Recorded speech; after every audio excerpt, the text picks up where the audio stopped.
everybody. This is going to be the story behind the song Runaway, or the story behind my cover of the song Runaway.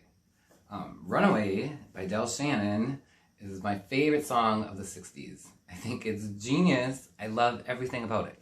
And I've always liked it, even when I was a little kid. Then, when I spent a year in Rhinelander in high school, it became way more meaningful to me, and it's stuck with me ever since because of that.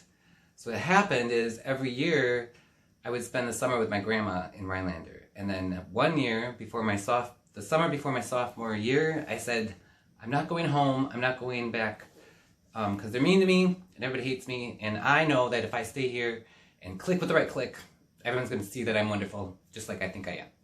And so I did. I don't know if I was that popular or that cool, but I met amazing friends that I still kind of talk to, at least social media wise, and one of them was Wanda Michelson, and she is an amazing, amazing person, and I have so many great memories of everything that we did and hung out with in that year. But what happened was, after a year of raising yet another teenager, I think my grandma had it, and so she told me I had to go home. But me and Wanda had the best summer planned. Like, she had just gotten her driver's license, and she had this big old Chevy Caprice, and we were driving to Buck Lake and doing all this great stuff, and all we ever did was listen to music in that old car, and one of our songs was Runaway, and so it always, always reminds me of her.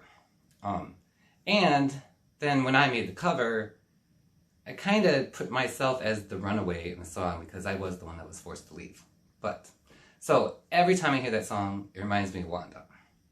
So musically, it started because I started working on new music, and I had this riff going, and I kind of scattered along to try to create lyrics, and they never worked, and all of a sudden I was singing Runaway.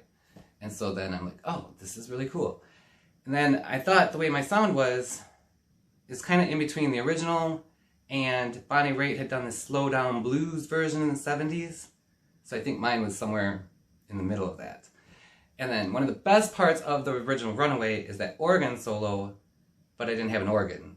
But because it was my own version of the song, I kind of put in these little clicks and doo-doos, and there's my version of the organ solo in Runaway. So that all started before I had worked on any new music. But all this time that I was working on I Guess I'm Not Alone, I thought of using Runaway because it's reflective of my life and brings back memories and was part of that whole album. But at the very last minute, because Runaway was up there all the way till the end, but I thought the album should be all of my original words. So I decided to use it as B-side to Lonely Calls to You, which was the first single and lead off before the album came out, and I thought it worked perfect so people could hear it, and then it also fits in with the whole motif of what I was trying to do with the album. So that is the story of Runaway, which is available on Amazon and Spotify as part of the Lonely Calls to You single. But before I leave, I have to show you this. The one year I went to Rhinelander was the year the yearbook staff decided to make it into a music theme, and it looks like a big giant cassette. Oh shit, I didn't mean to put the year on that. I'm not putting the year. And I won't show you Wanda or anybody else, but I will show you. It's me, when I was young and cute. Anyway, that is the story behind my cover of Runaway. Thank you.